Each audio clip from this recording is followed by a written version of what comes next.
को बिहार के इतिहास के बारे में बताते हैं। भगवान बुद्ध को बिहार के गया में ही ज्ञान की प्राप्ति हुई थी और बौद्ध धर्म की शुरुआत भी बिहार की धरती से ही हुई। यही नहीं, जैन धर्म के भगवान महावीर का जन्म भी बिहार के वैशाली में हुआ था और नालंदा के पावापुरी में उन्हें मोक्ष हासिल हुआ। सिर्फ बौद्ध और जैन ही नहीं, बल्कि सिखों के 10वें गुरु गोविंद सिंह जी का जन्म भी बिहार के पटना साहिब में हुआ था। इसी बिहार की धरती पर सीता जी का भी जन्म हुआ। बिहार के सीतामढ़ी में आज भी सीता जी का जन्म स्थान है, जहां एक भव्य मंदिर है। देश का सबसे पुराना हिंदू मंदिर मां मुंडेश्वरी भी बिहार के कैमूर में है। कहा जाता है कि इसी जगह पर मां दुर्गा ने शुंभ निशुंभ के सेनापति चंड और मुंड का वध किया था। दुनिया को शून्य देने वाले आर्यभट्ट का जन्म स्थान बिहार का पाटलिपुत्र यानी आज का पटना ही माना जाता है। बिहार को वाल्मीकि आश्रम के लिए भी जाना जाता है।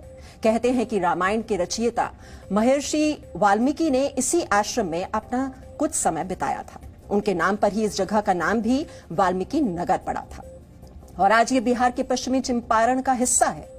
आज योग के लिए भले ही हरिद्वार का नाम सबसे पहले आता है, लेकिन विश्व को पहली योग यूनिवर्सिटी देने का गौरव भी बिहार के पास ही है। बिहार के मुंगेर जिले में वर्ष 1964 में सत्यानंद सरस्वती ने योग विश्वविद्यालय की स्थापना की थी। यही नहीं, दुनिया को लोकतंत्र का पहला पाठ बिहार ने ही पढ़ाया। बिहार के वैशाली में पहला लोकतंत्र स्थापित हुआ। तकरीबन 2600 साल पहले लिच्छवियों ने इसकी स्थापना की। वैशाली गणराज्य में राजा का चुनाव होता था, जिसे गणराजा कहा जाता था। इसी तरह वैशाली से ही भारत का दूसरा शहरीकरण शुरू हुआ था। यानी जिस बिहार ने भारत को शहरों में बदलना सिखाया, आज भी उस बिहार की 88% आबादी गांव में रहती है। बिहार अर्थशास्त्र की रचना करने वाले चाणक्य की भूमि है। चाणक्य के शिष्य चंद्रगुप्त मौर्य ने मगध साम्राज्य की नींव डाली।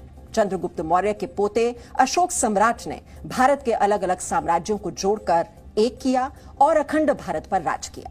और चाणक्य की वजह से ही पाटलिपुत्र से मगध साम्राज्य मजबूत हुआ। राष्ट्रपिता महात्मा गांधी की जन्मभूमि भले ही गुजरात हो, लेकिन उनकी कर्मभूमि बिहार रही। एक किसान के बुलावे पर महात्मा गांधी 1916 में चंपारण पहुंचे और 1917 में नील की खेती करने वाले किसानों पर हो रहे जुल्म के खिलाफ चंपारण सत्याग्रह की शुरुआत हुई। इसी तरह जयप्रकाश नारायण का जन्म उत्तर प्रदेश के बलिया जिले में हुआ, लेकिन उनकी कर्मभूमि भी बिहार ही रही। पटना के गांधी मैदान से जेपी आंदोलन ने जो लहर पैदा की, उसने तत्कालीन इंदिरा सरकार को हिलाकर रख दिया था और उसी आंदोलन से आज कई नेता निकले हैं। इसी बिहार की धरती पर रामधारी सिंह दिनकर, फणीश्वर नाथ रेणु, बाण भट्ट और विद्यापति जैसे कवि हुए। ये वो सुनहरे पन्ने हैं जिस पर बिहार गर्व करता है।